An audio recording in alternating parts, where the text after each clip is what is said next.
Hi, hello and welcome. Today I want to guide you through your first steps of becoming a machine learning expert with Scikit-Learn. Scikit-Learn is one of the most important machine learning frameworks at all. And especially in Python, it is the biggest machine learning framework that is used for traditional machine learning. So everything that's not a deep net. To understand Scikit-Learn, it's easiest to just get started with a dataset. For this reason, I just imported here the iris dataset, which is a toy dataset that has 4 features and 1 target. So basically our task here is to use these so-called features to predict this class label.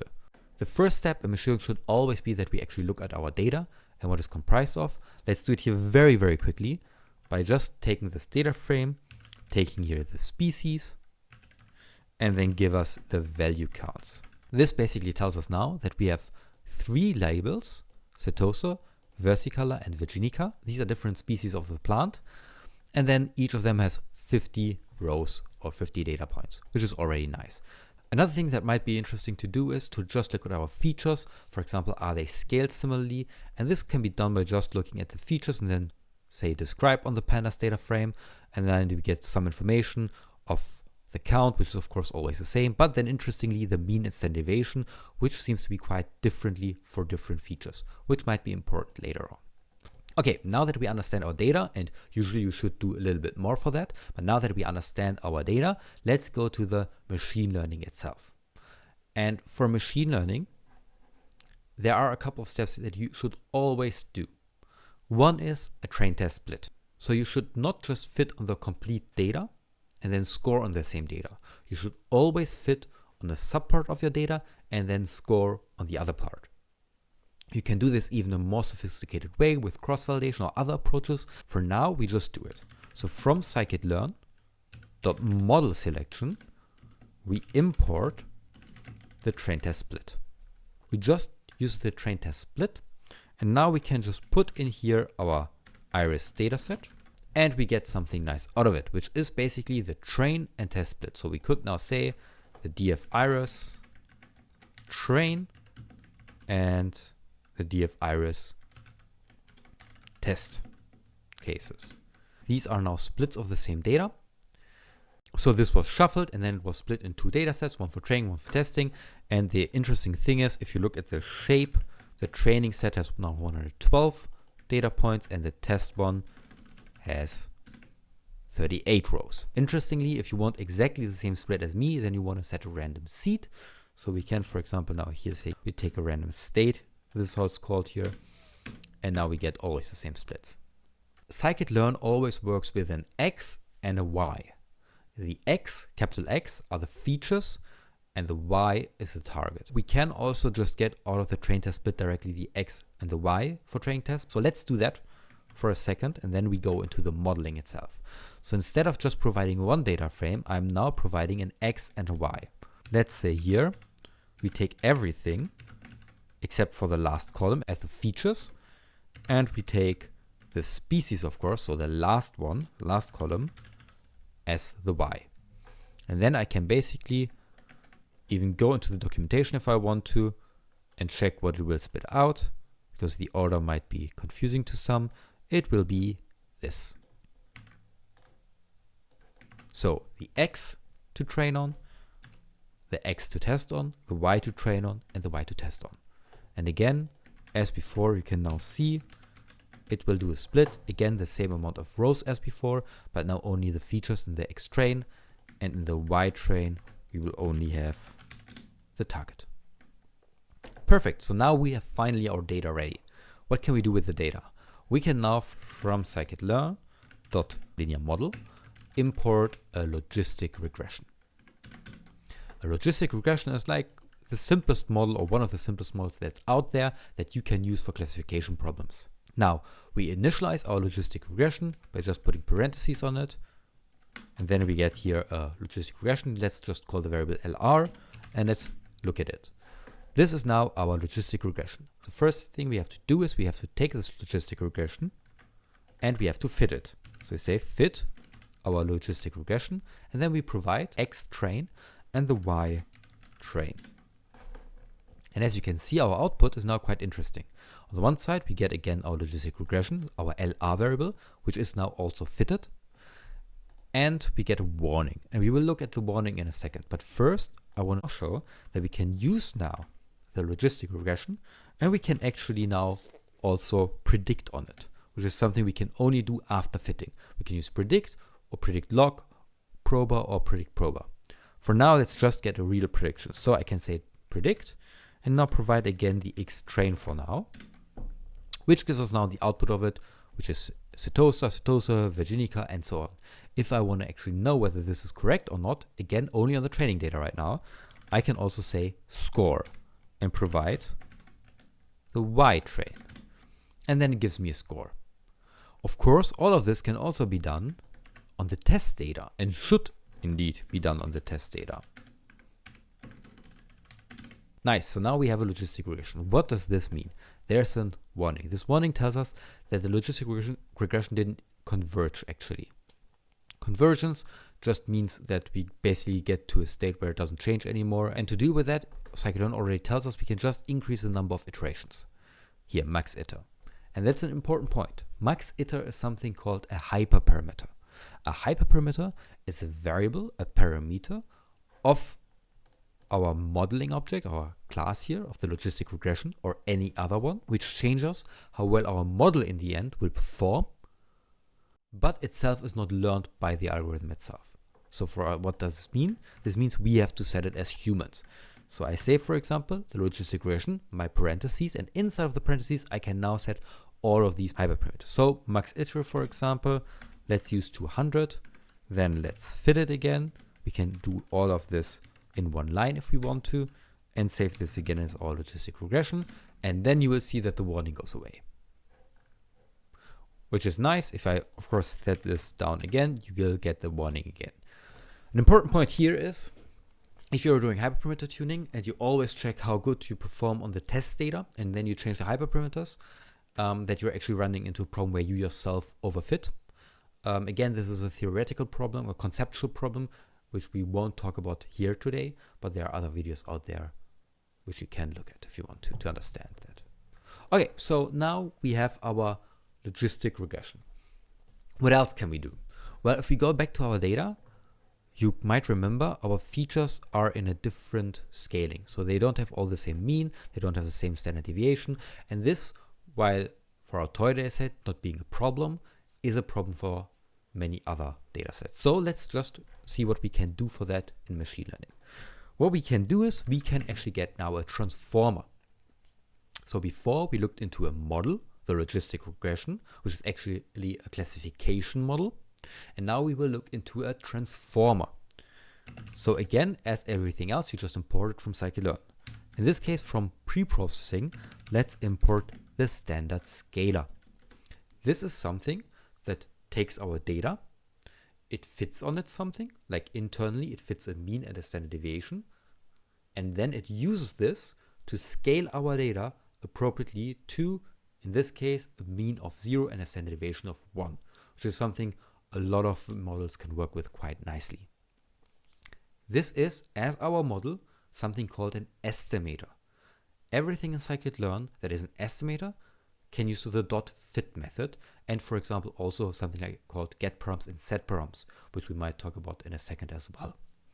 So let's try it out. We use the standard scalar, then we say .fit and provide the X train and nothing else. Actually, we can also provide the Y train, but it won't make a difference because it only looks at the features. Now, you can see again, we get our model out here saved in the variable st. And again, we can look at this nice HTML output, which might help us later more. Now, the interesting thing is this one cannot predict the target. So if I say .predict, it will tell us standard scalar has nothing like this, because this is not a model, but what it is, it's a transformer. So that's why it can say transform.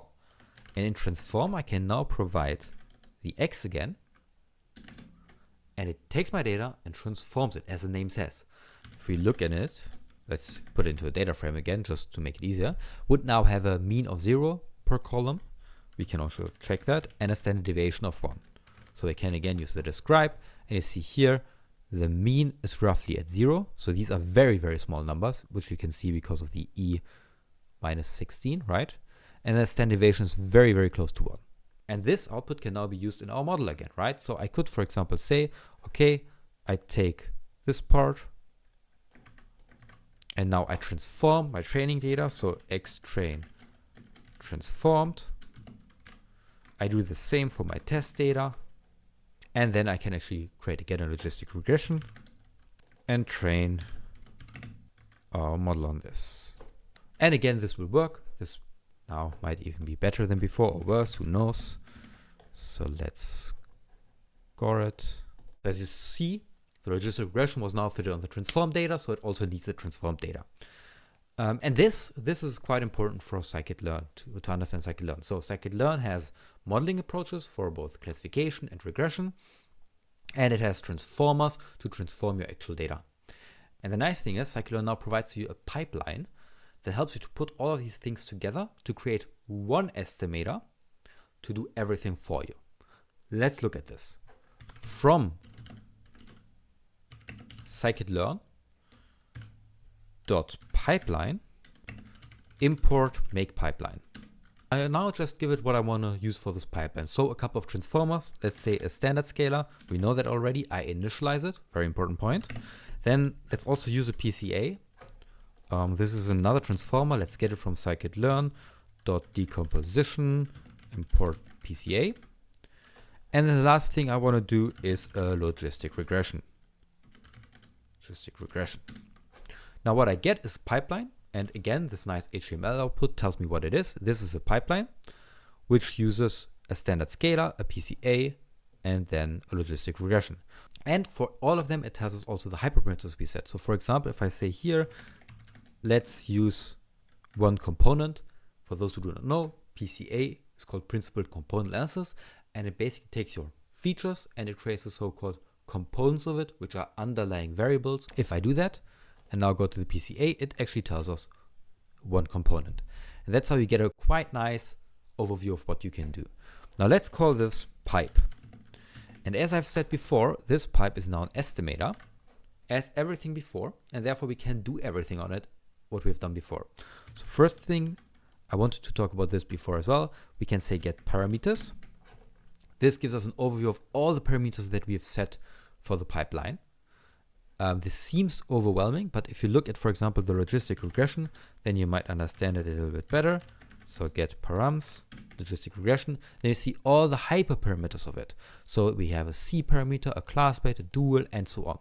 And here in the pipeline, you see the same things, just with the prefix of logistic regression.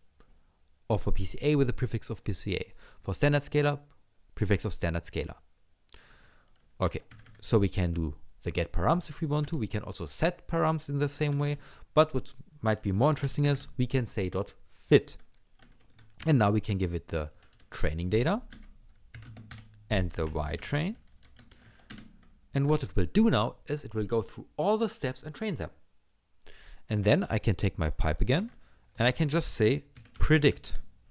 And what this will do now is it will go through all the steps of the pipeline. So standard scalar, PCA, logistic regression. And for all of them, except the last one, it will actually say .transform. And for the last one, it will say .predict. So if I now say xtrain, it will give me the prediction outright. And that's quite nice, right? Like instead of doing all of this by hand, we have now one object that can do all of these things. And if we need to, we can also always get to some step. So here, for example, named steps, I can get a logistic regression out of there, or I can get the standard scalar out of there. So I can do things like this, or look at the steps as a list, right? Like this. So now I have a list of it. I could iterate through it and only transform some of the data, for example. Okay, so now let's deal a little bit with hyperparameters for a second. As I said before, hyperparameters are parameters that you have to set and that are not learnable by the algorithm itself. But there is a trick. What you could do, for example, is you take all of the options of hyperparameters that you are interested in, you run through all of them, look at the combinations of them, and see what performs best. And that what performs best is the hyperparameter that you will choose. For this, we actually need to split our training data again into a train and a so-called validation split. This has to be done because we want to train now all of our models on the training data, then validate them on the validation set, choose the best hyperparameter there, and then go to the test data. That's the complete pipeline. So what I could do now is I could say train test split. I put in there my training data, my X training features, my training target, and then set this to a training and validation set. So I could say, take this, and now rename test here to validation. Let's say valid.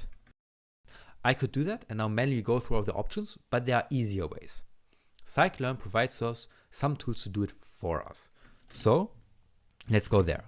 Again, from Scikit-Learn.model selection, import grid search CV. And this is quite nice. Now, what we can do in the grid search CV is we say grid search CV, then we initialize it. And here, the initialization parameters are important because it's not only hyperparameters, but also what it should do. So first we give it an estimator. So any estimator should be given here. As we said before, transformers are estimators, pipelines are estimators, models are estimators. Let's start simple with a logistic regression. We initialize the logistic regression. Perfect. What else is there to be set? Param grid. And that's the important part. So the parameter grid, in short param grid, is what I've talked about a second ago. So all the parameters that we are interested in. And for that, we just give it a dictionary where we say the hyperparameter and then the options for it. So for example, if I go to the logistic regression and I open this again, it has a penalty and it has a C argument, for example. Let's set some of these. First, I want to have the max iteration again to 200. This is just set because I didn't give it options, right? But then if I give for other hyperparameter options, then it can work with it. So let's say, for example, C parameter should not only be 1 as a default, but let's also say 0.5. These are just random numbers. Now I have my grid search CV. And interestingly, again, we have an estimator that can be represented in Jupyter Notebook in a nice way. And now you see why I'm repeating this again and again, that all of these things are the same. Even this grid search CV is just an estimator, so it will be presented the same way. This is a grid search CV. These are the parameters of it. Perfect. It contains a logistic regression, which is then shown here with all of these options. Okay, let's call this GS for grid search and just say gs.fit. And we just give it the training features as usual and the training target. Now that we fitted it, we actually can see again our nice grid search. And the interesting thing is this grid search, what it does internally, it creates now this table of what hyperparameter combination performs nice. We can actually look at this if we want to, and we will look into it in a second. But the more important thing is this behaves exactly as our pipeline before. We can just say gs dot, or the logistic regression dot predict, and we can just provide again the test data, and it gives us a prediction. And this prediction is based on an already hyperparameter tuned model. And that's insane because you don't have to do all the manual things. But you can look at the manual things if you want to. And that's what we will do now. We say GS. And now we can look at the best estimator. This is the best hyperparameter, like the model with the best hyperparameters. This is what's also used by predict if you just say .predict. We can go to the best index, the best params. Let's look at this. The interesting thing here is best underscore params underscore. If you have a tailing underscore in Scikit-Learn, this is always a fitted parameter, not a hyperparameter. So if we do this, we can now see for all of our hyperparameters, what's the best thing. So for C, it's 1. For max iter, it's 200. Nice.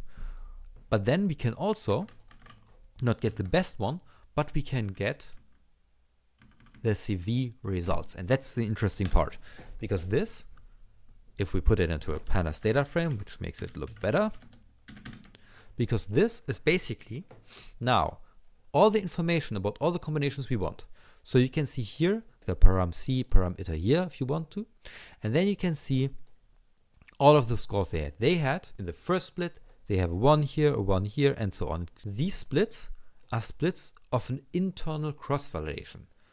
So internally, it split our data not only in one validation set and one training set, but into multiple ones. Here, 5 ones. And we can change that if, for example, we just change off grid search CV, the CV option, and set it to 2. If we do that, then you will only see here 2 values, split 0 and split 1. Because now the internal CV is different.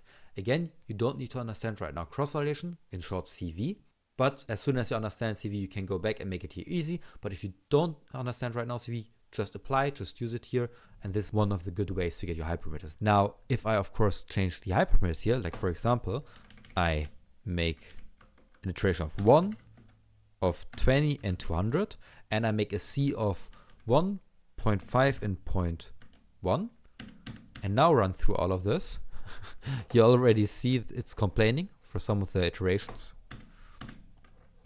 And the best one seems to be relatively similar, but just a max iteration of 20 and not 200. And you can see here all the combinations of them. So right, like parameter C, all the combinations with the max iter. I said it before, we can put any estimator into the grid search CV. So let's do that.